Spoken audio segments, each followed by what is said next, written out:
Good morning, LinkedIn. Good afternoon, friends across the pond. Happy Friday, definitely for everybody. Welcome to a super special edition of Let's Build, talking community content with Rob Jones. How you doing, man? I mentioned this before. A little rattled because my cat just destroyed my blinds as I was hopping into the studio, which is hilarious. But she's a 6-month-old Bengal named Revy, for short for revenue. But yeah, I'm here. That is the content I'm creating right now, is cat destruction. That's my favorite thing about this style of content, that it's built to go with the flow. Like, since there was no flow that we had decided on, it's Yeah, okay that stuff happens, right beforehand. It already puts you in a state of mind like, okay, I don't know what's going to happen next. Like, yeah. we can do this. That's why I have Uh, this hand raised all the time for curiosity. But yeah, a lot of that is we were talking about prepping for stuff like this. Whether to write a script or a template or whatnot, and you were saying some of the prep is your everyday job, which I agree with. But how do you get other people to get on board with that? uh, it's tough. I usually ask after saying that. I'll ask for permission. Make sure they're okay with it. Um, but in most cases, you're picking people who are already, contributing to the community in some ways already. But there are some who have not gotten comfortable with it and usually try to pick out pieces and like explain why they're ready.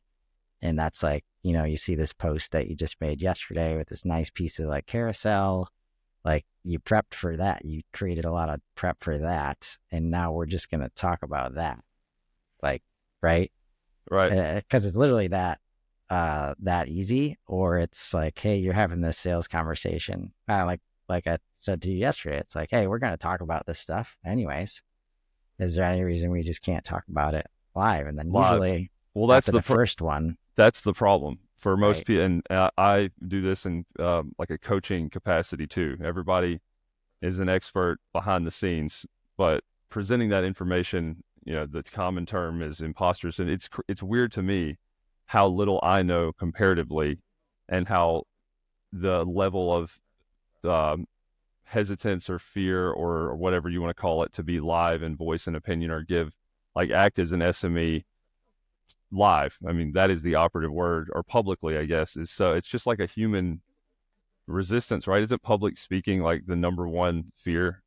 So, Yeah. so there, I agree. Like, I tell people the same thing. It's weird feeling it from you. Like, you're prepped, you're ready. We don't need any notes. And it's like, I mean, I say this to people too, but I feel, well, for whatever reason, unprepared. Maybe it's just practice, habit. You do this Oh, every Friday, so this is just nothing for you.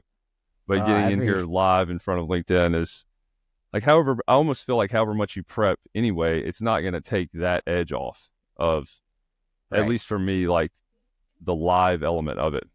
How Yeah. have you found that to be after doing it for what, 150 episodes? Yeah. No,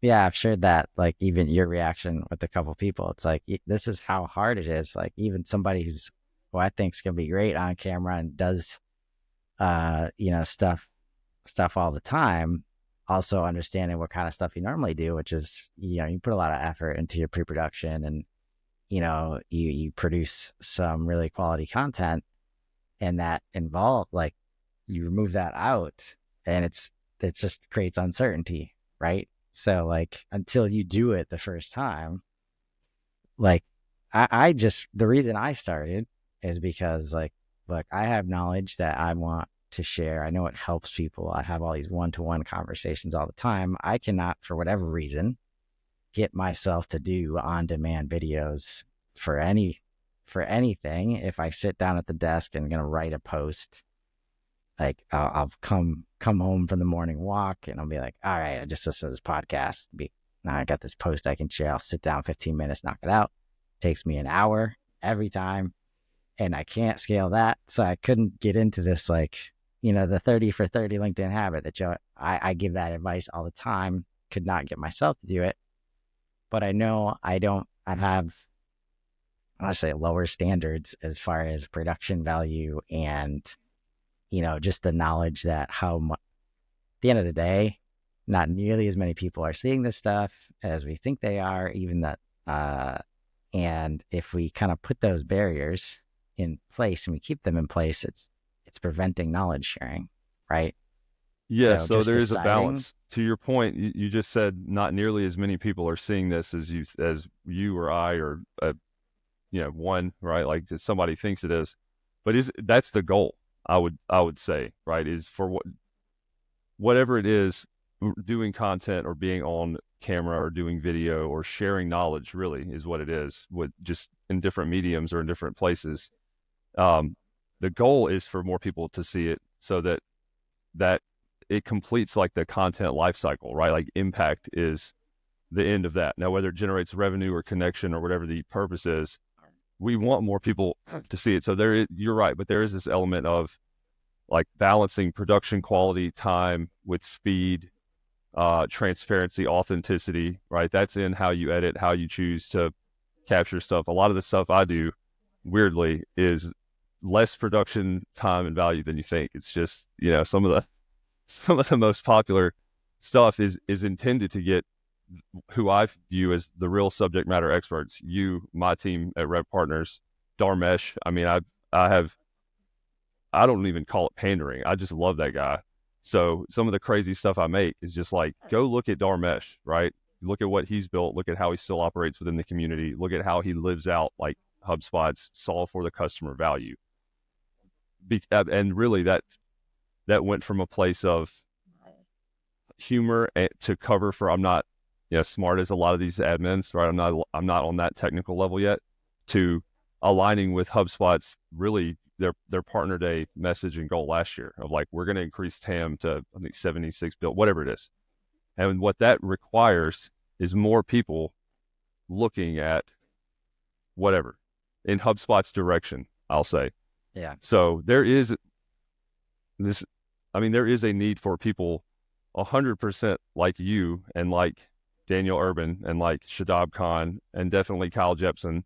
Um, but that's more like middle funnel, I would say. So how do you get people that are at for the last 20 years or whatnot, or that grow up in Salesforce or Marketo or whatever other spot to actually look in the direction of HubSpot for that eval process, right? So hopefully I've helped with that. Definitely haven't built any apps or nothing like that from me yet. But well, it takes a village, that's for sure. And you mentioned Kyle Jepson, and that was the trigger for me in terms of like, and actually going back to like 2020, I was joining a new company.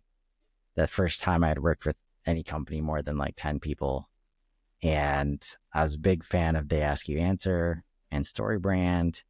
And you mentioned about the apprehension to come on and do this. I always remember Marcus talking about how when he would train salespeople to be on video, and it's like, so you're telling me that you can talk to somebody you've never met in your life, right?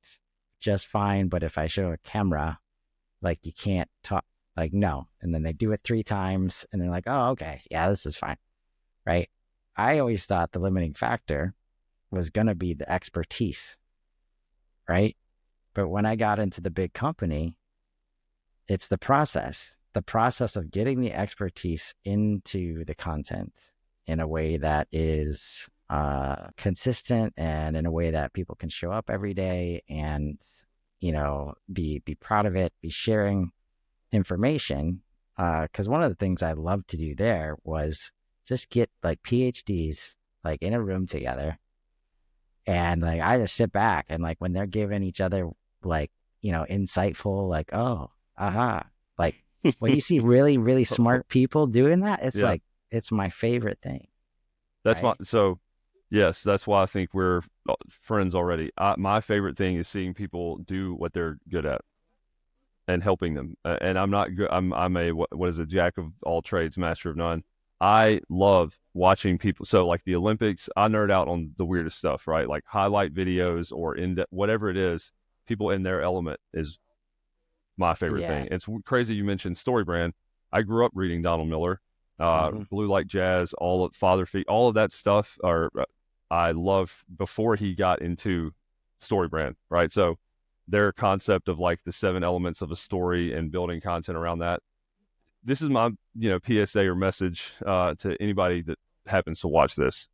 I I cannot build the thing that I need. Maybe we could build this, Chris. But there's this concept of exactly what you said, putting content that's timely, that's useful, that's valuable, and that's presented. It's individualized or humanized to those people. So there's this concept of persona content mapping where, it's not a necessary company level or infographic, but it's people in the, let's say, 25 to 40 US male, like here's the type of stuff they enjoy anyway, or they enjoy alongside of their professional career, right? Hobbies, interests, whatnot, and create content in a way that speaks to those interests. I mean, I think that's the best way to get insight on how to make the content or what to make the content in the style of, for example. And gigantic companies do that. They have enough of a marketing team and budget and have been around long enough to where they can run these very niche like campaigns to specific community. There's just so much crazy stuff that I would like to experiment with, but I can't build it myself. I heard recently I have 4 kids and they all like video games. So Fortnite and recently this game called BeatStar that's like a mobile app. Well, I heard from some of that some of these musicians, right, and aspiring singers, I feel like we're cranking them out more than ever. And I realized that some of the ways they get started are promoting their music with gimmick like micro campaigns in these ultra evangelistic communities, right? Like the people that play Fortnite competitively are like they love doing that, right? So some of these songs and concepts debut as emotes in Fortnite or as like on as tunes or tracks on BeatStar, and whenever they get popular there, they spread, they become viral. That hasn't. I feel like the closest we've seen that to happening was just in my ecosystem was with Lavender, right? With like their whole series, and they had a bunch of people there at one time, and 8 different shows and episodic content, but there was definitely a niche like persona element to all of that. Like the sport resembling one, the head to head that kind of stuff, man, is like to me the next level of content. It's not personalized or automated, it's humanized. So there's this element of personality and how people approach problems that is allowed to shine through. Right. Thoughts on that? I feel like I just gave a 30-minute monologue, but this is the kind of Well, stuff that I want to nerd out on harder with somebody that would be, able to help me math this out. well, I think that's the challenge because I think we all see things like that and we're like, oh man, we know it works so well. Like it's like, but then you look at how they get there and it's like, oh shit, that's a mountain to climb. I don't have any of those resources.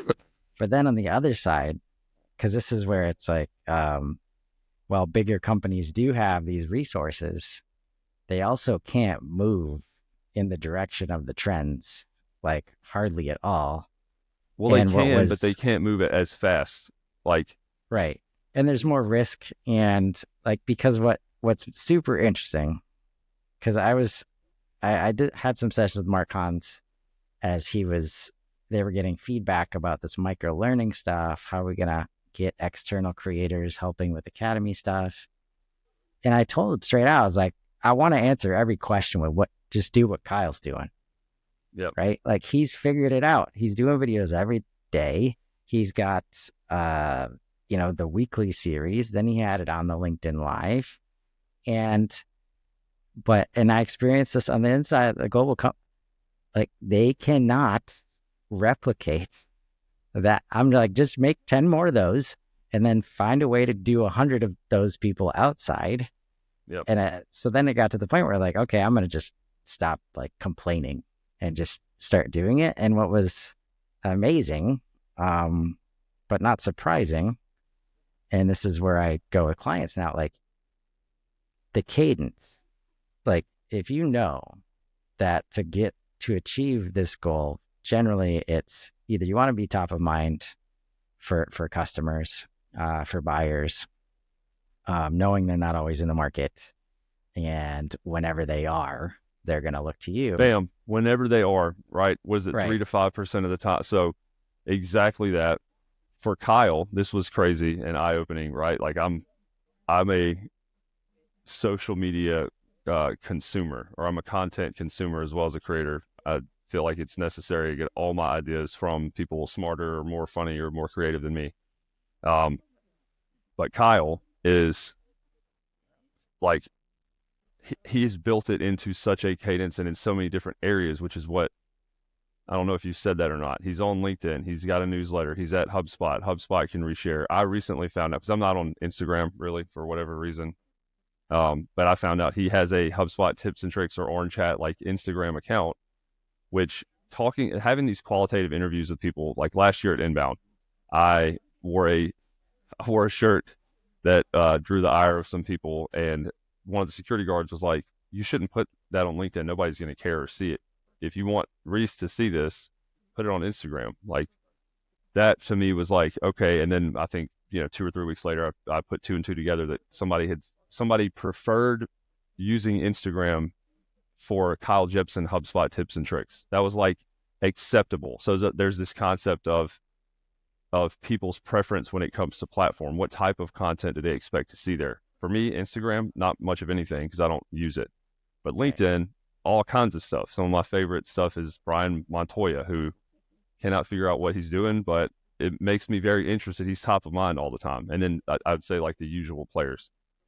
If you with that persona mapping, like the style and subject or the metaphors within the content that resonate with people, if you can put it where they accept it more easily, right? Like it would be weird for me to see something professional, right, on like YouTube Shorts that made me want to buy a product because I use that for comedy or whatever, right? Sports Right. highlights, but it's no problem if I see it on LinkedIn.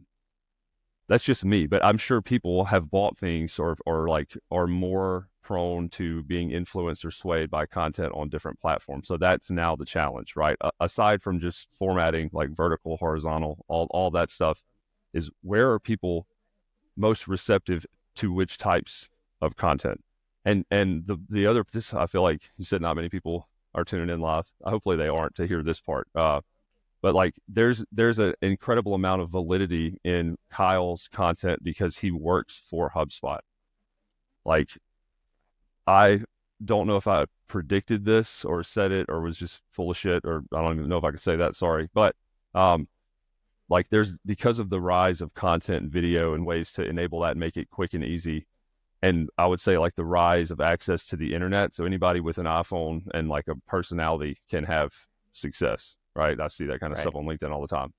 But with that comes people, it's almost like sports teams. Like I've seen some of that where, influencers or creators or content people just are working for a bunch of people or they switch. Does that not make, I mean, is it just me or does that kind of, tamper or not tamper? What am I looking Are you for? getting like the clickiness of it Yeah, I mean, sometimes? clickiness, but it's like they're now I would follow like I have this LeBron James Space Jam 2 doll because I love LeBron. But if you ask me like which basketball team, it's whichever team he's on. I don't know if that's Gen Z, whatever. I was born in '89, so Oh yeah. I like people, I like athletes, I like a lot of the creator talent, and I will pay attention to the brand just because of that. Yeah. I would see or I would argue that some people seeing somebody move brands a bunch, I don't know what that threshold is, but it's like I've I they're cheating on who they like that to me is awkward. I don't know how I feel about that concept yet, but I think we'll see more of it. What do you think there? Well, I think that's where there's definitely powerful attributes related to personal brand. And that is something like Saleem and I talked about a lot, right? Like which to start with to focus on. And we actually chose to try and always have the conveying your message brand on, but it became clear as I was the one engaging in Sprocketeer and just being in the community, being active, answering questions, talking to people, meeting people, like my brand was much more familiar to people than the conveying your message brand. And but that's okay as long as you know that it's going to lead to, the bigger thing. Like you can do the strategy, either way, I think. But to your point, like I don't, I've honestly never thought of that. 'Cause I mean, generally I'm following people that I think they just give value. So Yes. who they work for. Now, if somebody were to go from HubSpot to Salesforce, I might like, Okay, so Kyle Jepsen in like let's the apocalypse happens, right? And Kyle Jepsen, turns in his orange hat for a blue cloud, yeah, no, but would you I'm still pay attention to like how would that impact your view of his expert? I would say honestly, honestly for go ahead. it would, I would have more of an open mind to this Salesforce. Honestly, is where I would start. Like, because I trust Kyle. I Okay, think he's a great human being. If something must be up, like something yeah, great must be happening Kyle, for see, him to go to Salesforce, and I blink want, twice I want to this see, year. yeah, I want to see if like, man, if anybody could impact that ecosystem in a positive way, it could be Kyle Jepsen, right? And that would be something for the history books.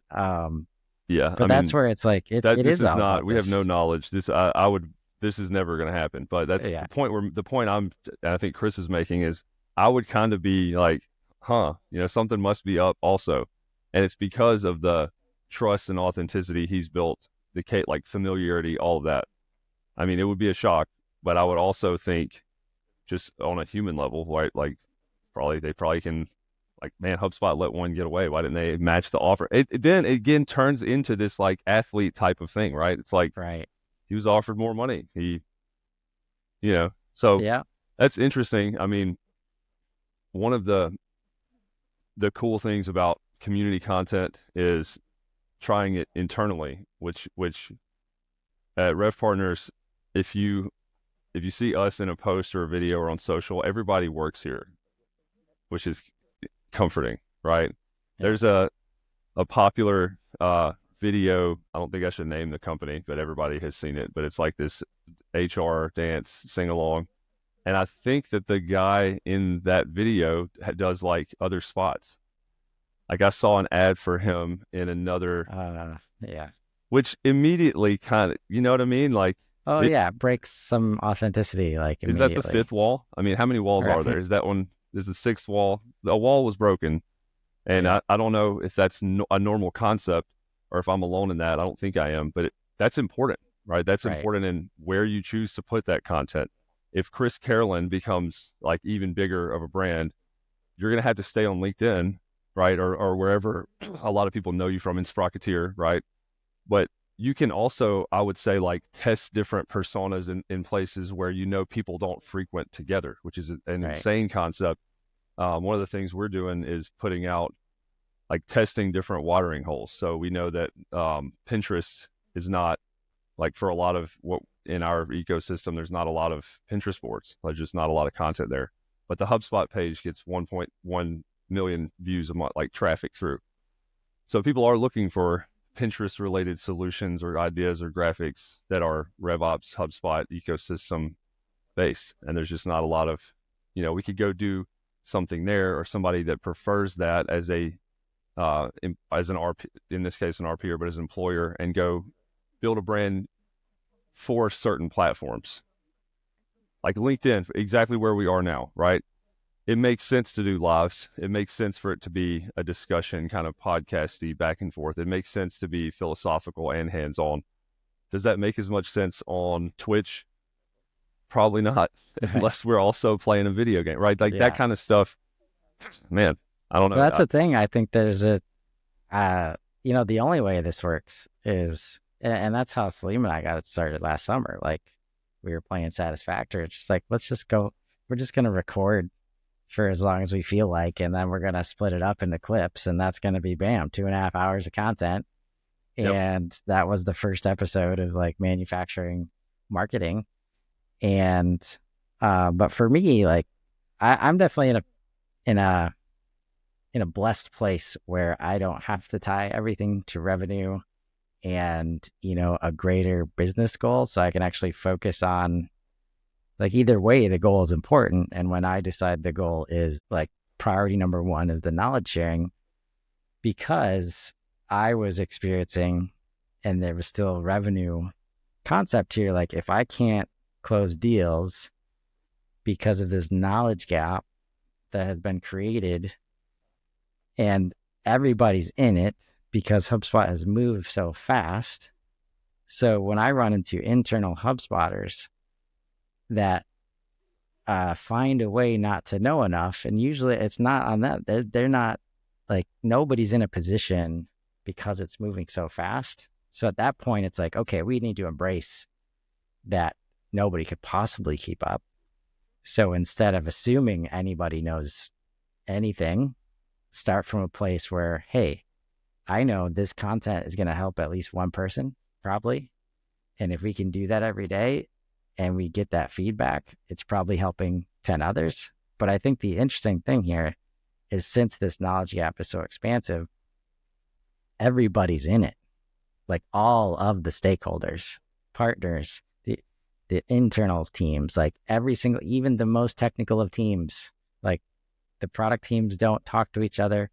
And, at some point, like HubSpot, that they're a big company, and this happens in big companies. It's hard to have everybody communicating and on the same page. It's impossible, right? So when I get people reaching out to me like, hey, I just joined support, a few months ago, and your content is helping me learn HubSpot, like, I would love for it not to be that way, like that they could get brought up to speed, but it's just, there's just so much going on. So once that's the goal, and I think the magic of what Kyle started going every day because that was the only way he could keep up, or try to keep up with the updates. It was 100% out of necessity, So I'm not right? speaking at Inbound again this year, but I submitted 2 talks. One of them, I mean, it's definitely because of the suit. Like, the suit disqualifies me from being a thought leader forever, which is fine because I'm not. It's But okay, because I had the thought earlier this year. Like, I was like, all right, I know orders will be a big deal. I'm going to submit something. And then I'm just like, I'm just going to earn it. Like, I don't like the submission process. And, they get so many talks. But now, there's going to be spots there where, we, like, it's about, there's a level of exposure, but also it's to let people know what we're doing in terms of community. And there's lots of ways that we can add that value, right? yes, So that's where it just switches to say, like, okay, if we can just build the brand, help other people be awesome, right? People are going to ask us to be a part of things, right? I agree. And here's my pitch to you and to Inbound for next year, right? I think this was the name of my proposed talk this year, but because, like, HubSpot has a couple of expressions, right? One is UGJ, which I love. That's one of my favorites ever. Um, my dad told me that all growing up, like, don't be stupid, basically. Like, it's in the same thing. Use good judgment. Love that. They also have solve for the customer, right? Crafted, not caught. There's tons of these things. I think those need, like, reevaluating to push both, like, customer, partner, and HubSpot's own initiatives. What I mean is, they need to segment solving for the customer, right? Who they've been solving for historically are the users, which is the customer, but they need to segment the types of or status of customers. So they need to solve for admin continually, like making the UX, making the product better, making the people that are using it and developing. Even Kyle Jepsen has said, like, my knowledge is more of HubSpot is more on, like, a philosophical user level, but I haven't actually had an opportunity to solve a lot of these very specific use cases. It's crazy to me how supportive he is all the time of people sending solutions or building stuff that he himself, right, Kyle Jepsen has not seen before.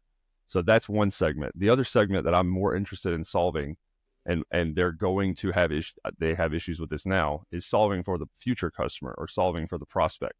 Like, because there is such a knowledge gap that everybody is in because of the advancements in functionality and features and all of this insane stuff they've been doing for the last 2 years, there will always be that knowledge gap, but that creates a knowledge gap from people who are in the like awareness phase. So bringing people closer to expert, again, I mentioned this earlier. That's my job, is to just get make people turn their head, right? Have you seen HubSpot lately? You're probably behind in your expertise just from this 30 minutes, legitimately. Like they have Right. so much shit that they're rolling out all the time. So how do partners and how does I think partners will have to do a lot of that because they're in the trenches on the front lines, but it's like how does HubSpot solve for use cases it doesn't even have active yet for its customers? That is what partners should be Right. able to do, and the responsiveness should be quick. Hey, we're a new crypto company, right? Like that didn't exist 20 years. It did, but the point is like it's a new industry. Of course, there's going to be new use cases and new things to solve for. HubSpot building the roadmap and the features, it requires this feedback loop from partners on what is now needed. So if Yeah. we're solving for prospects, like partner revenue, app partner revenue, HubSpot revenue, HubSpot like that's all increasing. A lot of our success and a lot of the partner success is directly tied to the success of the vehicle we're riding in, which is Yeah. HubSpot. So that's the thought. And a lot of what you said because of the knowledge gap is mirrored in the medical field, which has a more open source method of like development. Here's this massive problem, right? Like I don't whatever it is, disease, I don't want to make light or compare that to B2B, but here's this massive issue. Um, Everybody, our best minds across, all countries, geos, discipline, whatever, are going to work on it so we can figure it out faster. So Right. this community learning and content thing, that's what I think will be the most successful. And that's why Sprocket, that's why I sent the message of like, I need to be going to hugs all the time, I need to be in the community, I need to be solving for this stuff. Because Yeah. my expertise, although it's not technical, is very, I have Just draw out the knowledge, man. it's That's all we psychology. got to So do. I love human behavior. And what I have found is that most of any discipline or industry or B2B, B2C, whatever, is all human behavior. So if we can kind of approximate ways for enablement or training or awareness, like what turns the head, what has influence, then that's just going to impact revenue. It's going to impact all of it positively. Yeah.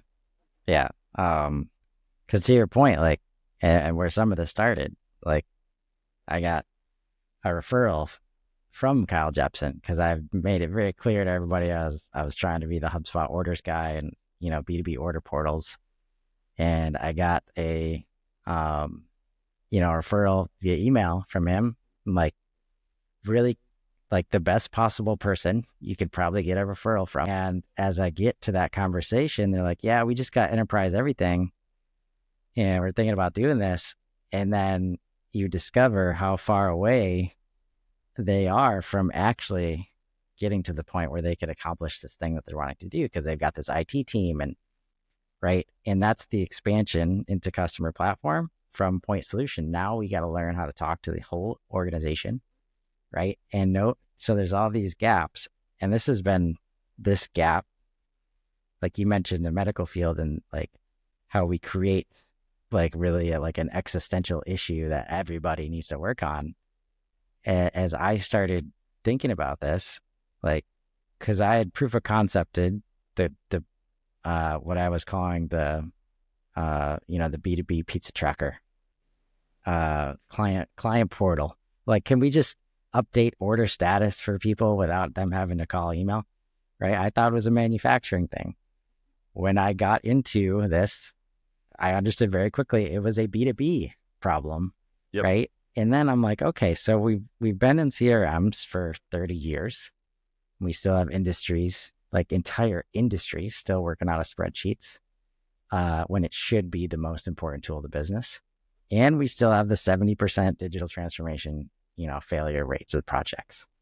So those have been my those are the gap. Like, and you can start to point everything. So it's like, okay, what has changed? And recently, I've been working at an office like one day a week with a client, and it's been so enlightening how much happens verbally, right? Like how much of the process happens verbally. And then I started thinking, okay, one thing that digital changed was less ride-alongs, less apprenticeships, less conversational learning opportunities. And because I'm always like, even though I get great feedback, I'm like, why is this working? Right? Like, because I always want to explain it and get more people doing it. But that's where it's like this conversational moment of we're allowed to talk about this stuff. We need to talk about it at a deep level because most of the time it's a strategic problem with HubSpot, not just to build another workflow. It's like, when you get involved with the ecosystem and you understand that nobody's really incentivized to ask, should you do that? It's like, can I build the workflow? Yes, you can. This is how. Instead of like, well, should you? Should you build the Should you? workflow? Right? Or what do we need versus what do we need now, or what do we need next, right? There's Yeah. this concept of urgency that I almost really don't care what sales people tell you. Like the customer creates urgency. Yeah. I'd say 10 times out of 9, right? So to that point, right? I think a lot of that is because HubSpot does this. I can't speak to the whole industry, but they have segments instead of like industry sales, like small biz, mid market, corporate, instead of manufacturing sale. That's so what that does to your point about like verbal language being important is it destroys vocabulary, like authenticity, credibility. It increases friction on how fast you. If I said to you, right, if Chris Carolan claims to be a baseball fan, and I say, cool, man, what do you think about Judge's OPS this year? And you're like, his ops, man, he's been destroying his ops. He doesn't have any ops left. I immediately think OPS is a measure of that. Like you now have no so with the lack of like industry jargon terminology and all that, that's such a barrier to the sales process. But that is like enhanced or exacerbated because of the lack of verbal, back and forth and dialogue. With that, I would assume that people are thinking in terms of that for growing up. Like there's this T-shaped HubSpot has perfected now as they go up into more. They're going to need solutions teams that have people that speak into each part. I've been saying this, and free idea here. I've pitched it, but something that already has like widely understood nomenclature as a metaphor to how a business process runs, I think would help eliminate that. Not just reduce it, but almost eliminate. Right? This concept of what's a sprint point? What's billable hours versus non? Like, how do you guys do it? Right?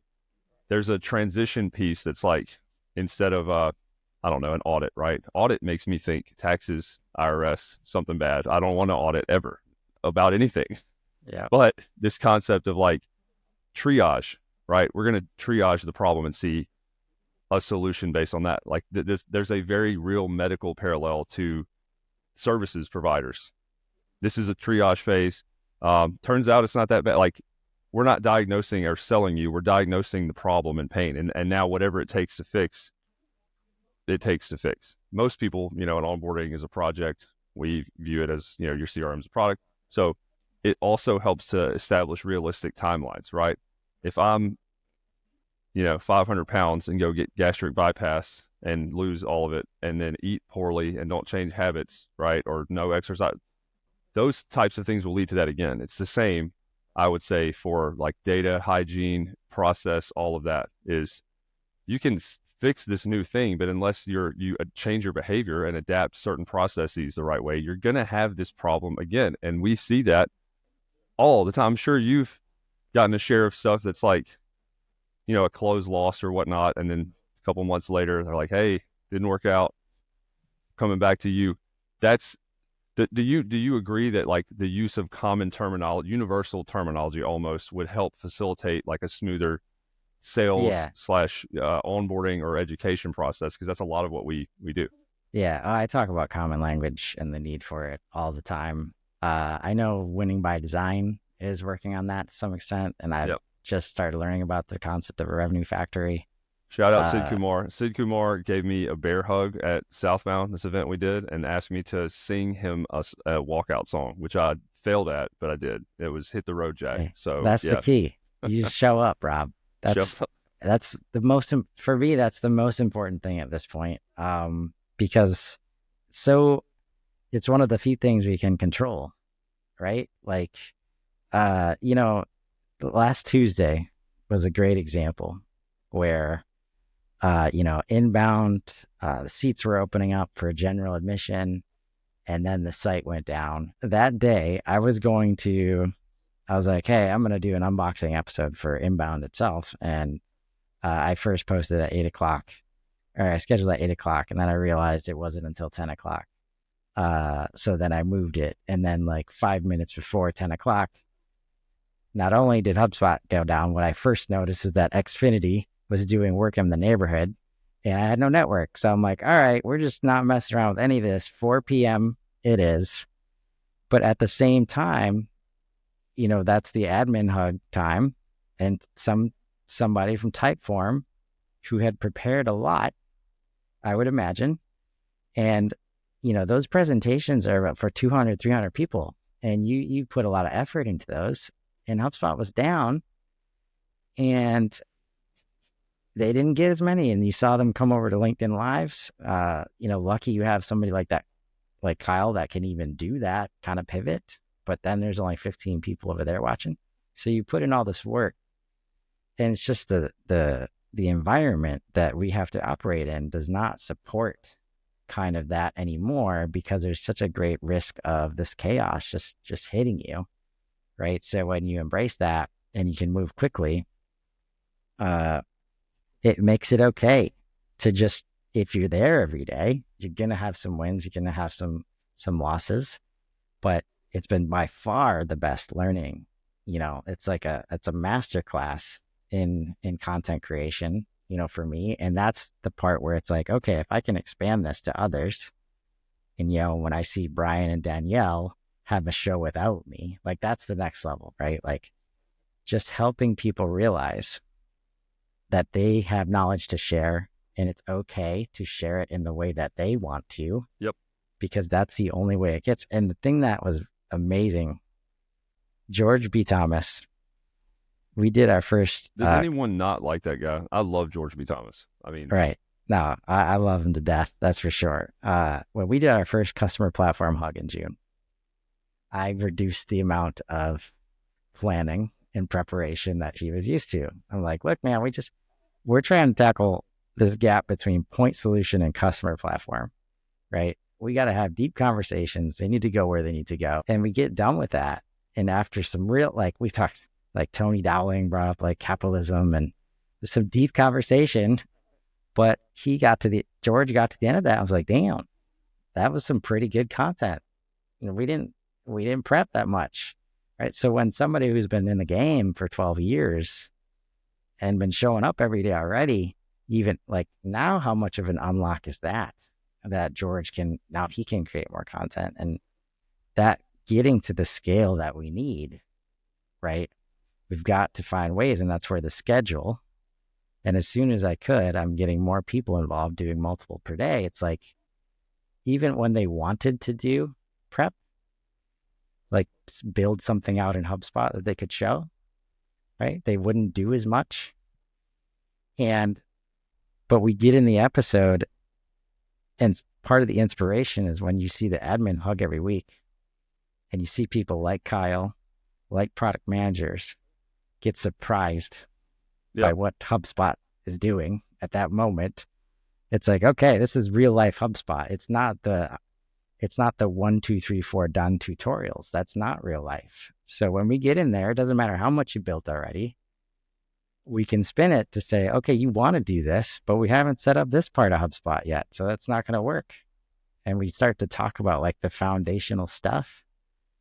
And now we're getting to the app partners where it's like, yeah, we want this stuff to be plug and play, but we're going to unbox it live and see it's okay that it's not, but let's set the expectations a little better so people can actually start cleaning up their data and taking advantage of this stuff, right? Yes. And so everything that you're saying is why I mentioned the part of this, and I don't know, we didn't have this call. I think we had Sal, whatever it was a comment I made about a network, about HubSpot and admin and the ecosystem, which exists. We're trying to figure out how to make it live. But this more to like the open source medical model is, I just think it's a really good idea. I don't care who necessarily is featured or gets credit. For me, if RP, like even in the non-live, the recording episodes that we're putting out, some of that's because there's actual info that we can't desensitize or anonymize live yet. Can't figure that out. Working on it. But the other part is, um, like I'm the sponsor. So instead of like commercials or ad reads or whatever, it's just like, here's a commercial and it's some video that I've done, right? Within that, I would say that RP or me, whoever did that, would be seen as like, I don't know, there would be non-threatening, it'd be validation, it'd be some credibility, but the intent is to just get, if you're the HubSpot pizza tracker guy, and that's something that people need to know, in the 2-hour show every week, right? We feature you with a cool hat, like manufacturing thing, or to just talk. Like the intent, because there's so much stuff and so many people doing it, and so like think about Sprocketeer and 5,000 people and 7,000 partners and 300 million daily LinkedIn users. There's just so much noise. So if you had a curated live show with content from that was user sourced, like here's the shit we want to see answered, and had a bunch of different people on it, wouldn't you just watch that or try to get the stuff that you wanted to see into that like window?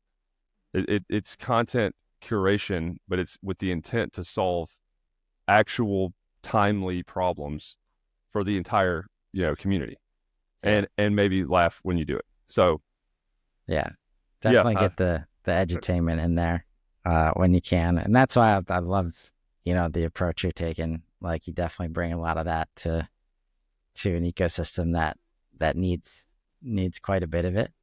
So it's been a I'm just a Southern boy, man. Like I cause a lot of problems in that, and it's like I I don't maybe this is the ceiling for me, but I would value like you, Max, Cohen. We've gotten pretty close. Like that to me is valuable. And to the earlier point about brand versus company, I just think merit should be the thing, or like validity, or is the solution the best, should stand out without paid ads or without promoting that. Like the community like I have this weird, I don't even think it's weird. I think I'm 100% right. This is the hill I'll die on, but like selling in B2B and selling to personas is not only different than any other sales you're ever going to do.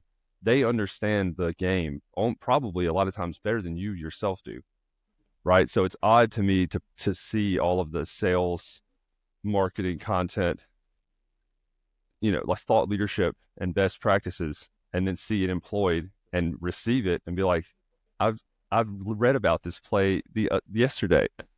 You know what I mean? It's just not. We know, man. Like we know the game. I've been in sales. I've been in both, and so whenever I see like my name in a mess, you know what I mean? I can see yeah, through the veil. It's not that big of a deal. yeah, So I think you do this really well. I think the intent for me, for Orange Network, and for RP is to do this. Just be very authentic to the point of being uncomfortable, right, which is like, yeah, we don't know how the hell to do this, but we'll either figure it out or we won't. We'll all learn something, right? Or, yeah, hey, we're amazing for this, this, and this. We have data, but if you want something else, or if you just, go over here. We don't do Shopify integrate, like that kind of stuff, right? Is being able to route demand. I think the more people talk about demand gen, Chili Piper has demand conversion, which is actually pretty cool, and demand capture and all this other stuff. But to me there's a period of demand routing, because people aren't always buying, very low percentage of the time they're in a buying motion, and B, because if you can establish trust, familiarity, authenticity, then whenever they do, people won't always need your solution when they are buying, if that makes sense. So if you're right, now seen as a HubSpot thought leader and somebody comes to you for something that you don't offer, wouldn't you point them in the direction of the best solution for that problem, right? Because yeah, when they do have a need or referral for the thing that you or your company offers, they're coming back to you. So there's a demand routing element here that has been outsourced, subsidized to things like lists and rankings and Gartner and GT, all these other stuff where the people that are in the trenches doing this, you, admin, Daniel Urban, Shadab, Brian Kreutz, all these people, wouldn't they know best? So just ask them instead of right, having to rely. I do a lot of mind mapping with executives, and immediately it ends pretty quick because it's like, all right, we're doing this thing with ad spend. We're spending money here and here. We have this campaign that costs this. Okay, cool. Would you click on the ad? Where do you make decisions from? Who do you ask? Oh, well, it's a cohort of, okay, great, we should be in there. And if not, then we shouldn't do anything because it's not going to matter to the decision makers that we're trying to influence. Like, am on Robert Island here and that's insane, or is there No, some validity to that way of thinking? no, it's super valid. And that's why, like, even though I'm always, the brain just works on like justifying decisions that have already been made, like the fact that there's no prep for this stuff, it for like the Yeah, only I'm way not you can reading do from a the script at all, content, by the way. right? No No, prep. the only way you can do the content is authentically. That's it. That's why when I ask people on, it's like fill in the blank. Let's build blank with Rob Jones. Yeah. And it's got to be something you're passionate about is the requirement. And hopefully it's HubSpot related, but doesn't even have to be because this is about getting people comfortable with sharing in an authentic way. And again, even with George, and he's got the superhuman framework we've been doing, it's been fantastic. But we did the session on happy, right? And he's got his whole framework out. So I know he's got his sound bites. But even though, like, since there's no schedule, like if that had been a webinar, for an example, and we decided that happy is going to be the one, we make sure we get to that like 5 minutes in, Yep. right? And we force it, right? Since there isn't that, we get to it at minute 20 because there was no way to get to it before that without the context that we were talking about, like the challenges that get in the way, Yep. right? But to your other point, where we joked this week, I think this like the death of let's say SEO and Google and the attribution and all these things that were generated in the 2010s, like that we just know are not good for humans, and that's not how we operate. Yeah, I told George, I'm like, I this is gonna end soon. There's gonna be people like you and like the rest of us focusing on human beings. We're like, hey guys, hey, the human space. Remember this, humans? Like, come Humans, on in. remember Like, you're us? welcome, Yeah. right? So, and I don't think we're that far. Honestly, we don't have a choice because unless we want AI to just completely replace us, like we got to find out how to be human beings to each other, right? And that's it at the end of the day for me. Oddly enough, that's where a lot of the concepts come from that are the most impactful, and they're weird and they're not very scalable and they're more creative than anything, but it's making sure people knew you took the time to do something for them. There's a, with personalization is different, very different than humanization. And so I can send, there's all these openers and whatnot, still this template, still this nurture sequence, whatnot. I saw a LinkedIn comment one time about like, you hear all the buzzwords, like, I hope this message finds you well, right? So this is normal raw behavior, but I saw that and had a lead or had somebody that I was supposed to be emailing, but I noticed that they engaged with the post. So I do have some, tactical sales process, prospecting chops. Anyway, the funny part of this story is I said, like, I hope this email finds you elbow deep in a bucket of nacho cheese fries. Like, if you ever want to chat, whatever. And we got to meet, like, that's humanized more so than personalized. So a Yeah, 1,000,000% agree with that. The more opportunities you give people to be human through tech, I think is the key. So yeah, for me, AI is like, I don't type or organize as fast. I have the thoughts. I just need something to, bam, spit out a different format. Or I have this idea for a sketch. I can't remember the script or the tone from this thing I want to parallel it to. Hey, can you generate a fake starting point, right? That's the use case for me. But within all of that, it's, I recently saw Goodhart's principle on LinkedIn and on some other places. And it's like, once a metric becomes good, it's not good anymore. Like, once a metric becomes desirable, it's not good anymore. So that's what you're seeing with SEO, with all of these different metrics that for so long kind of were foundational pillars of how to run a company. They just don't net the same return. People, to my earlier point, they know the game, right? So frustrating when I try to Google specific stuff and it's just a bunch of ads or shit that I do not care about, which makes sense, but it's not useful. So people are going to continue doing the community approach. I live and was born and raised in the South, and it's not what you know, it's who you know. It's weird that a lot of this cycle of how things are experienced is coming back. You think 20 years ago, business done on the golf course with a handshake and in person and all this, that's I think going to be come back in vogue. Like we've seen event Oh, success events. rates and whatnot Yeah. pick up. So a lot of that you've mentioned context a couple times. Like I think the more viral potential something has really depends on the context, and the more Hmm. that's how the market it behaves, right? But COVID had a lot to do with not only like the move to remote and work from home and all this, but now I think the rebound back into like, let me out of the house, like let's go be excited at inbound, that kind of stuff, man. Um, Yeah. it's cool, A- cool to talk And about. and the fun stuff is like marrying the two things. Like uh, they're not exclusive of each other, like the in-person experiences and the digital. And that's where it's super powerful when you can put them together. Because at the end of the day, we're trying to build trust over and above all these challenges that we have every day to make time for each other. And that's why video content and authentic video content, uh, this show and tell stuff, especially in the space that we're in right now in the state of the ecosystem, it's one of the very few ways, in my opinion, to be able to trust somebody's knowledge related to, the HubSpot platform, right? So Put them it's on the been spot. not necessarily on the spot, but kind of. It's like, and really the first box for me is like, are you willing? Like, are you just willing to help somebody else? Like, and share this expertise. Do you know how eh, hard that is to pitch to an executive on your team, right? Like, I know it's why do you want impossible, to do this? I'm not really sure.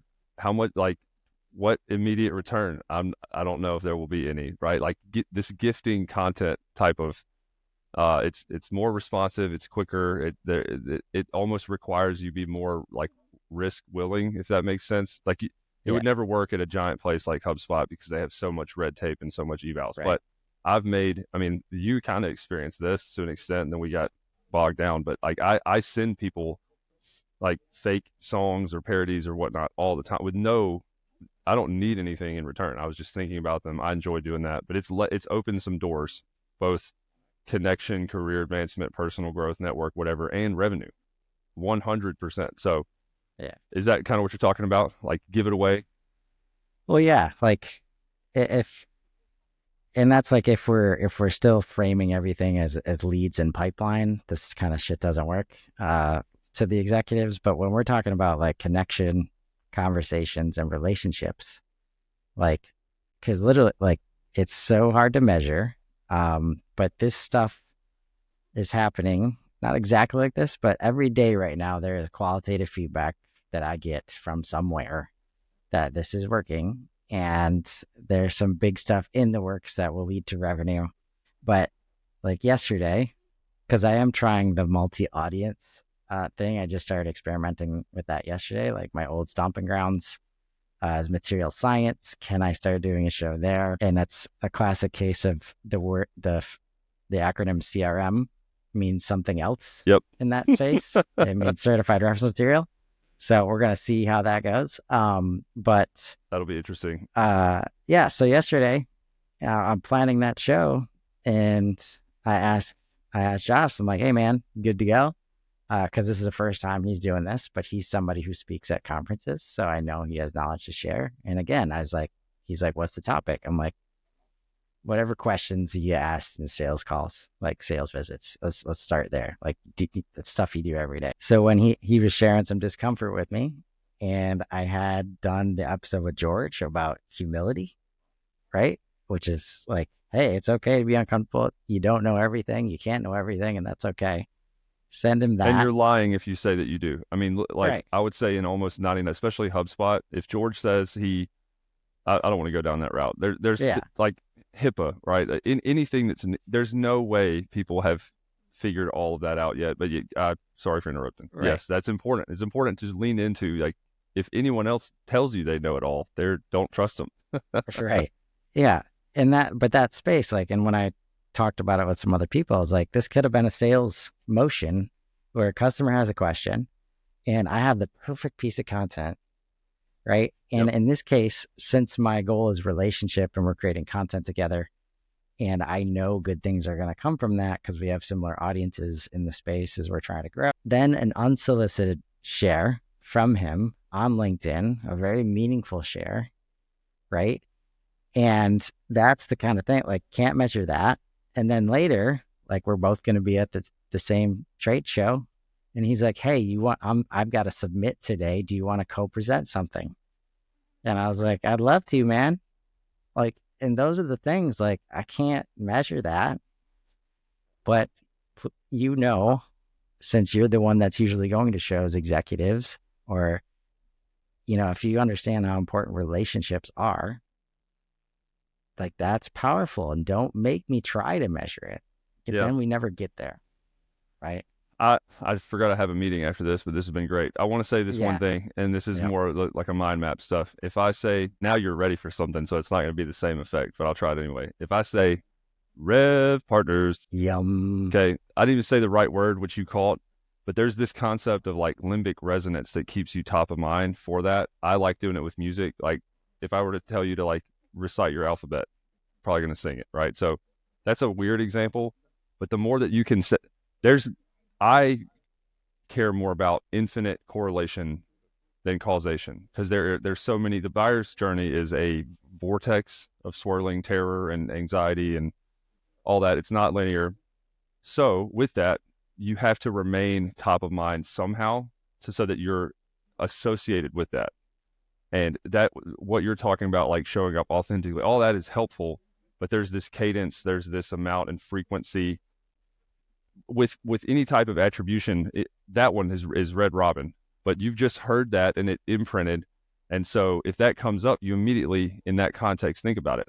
I switched insurance providers, I don't know, 6 months ago, and literally zero in like context thought other than my prices were going up, and the people that I thought about immediately were based on an insane intrusion of commercials like Peyton Manning, all Aaron Rodgers, State Farm, Allstate. Those are the ones that come up immediately just because of how often you hear them at all. Geico, Progress, all that stuff. So is that without thinking about money at all or cost, because you can create content prolifically and put it everywhere for that familiarity.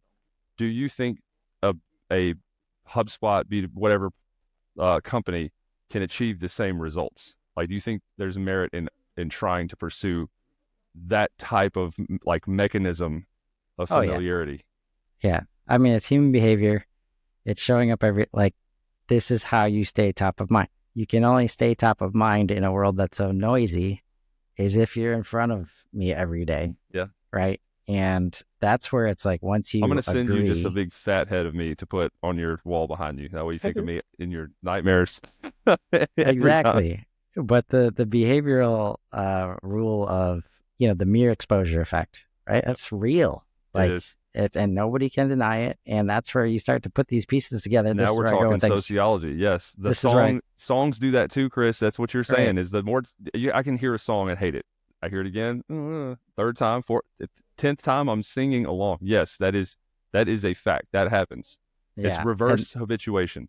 And this is where I go with executives. It's like, if you want to be a number one resource, you understand you have to be top of mind every day. You understand the power of video content, and you understand or can grow to understand human behavioral traits like that. Like, now you decide, okay, I got to show up every day. And I just listened to Gary Vee's, latest book, and he said, like, this is the game. Yep. Like, if you want to grow as a business right now, this is the game you have to play. And if you choose not to, you will not see the results. Here's So, what I'll leave you with that we need to figure out on the next time, or you can hop on to the podcast I'm doing. But it's there's this concept of replacing SEO with SPO, which is like social proof optimization, social yeah, platform optimization. Because people know the game and because it's not working as well or getting the results, you can keep playing a game that's not working for you and that will eventually be devoid, defunct, outdated, whatever term you want, archaic, or you can change, adapt that mindset and methodology to things that still, the concept is not false. Like ranking is important, but where and with what tool or with what platform you rank in is shifting to everything we've said on this call. Yep. Chris, you're the This has been man. awesome, man. When can I come back? I hate to leave you, but I'm late for a call.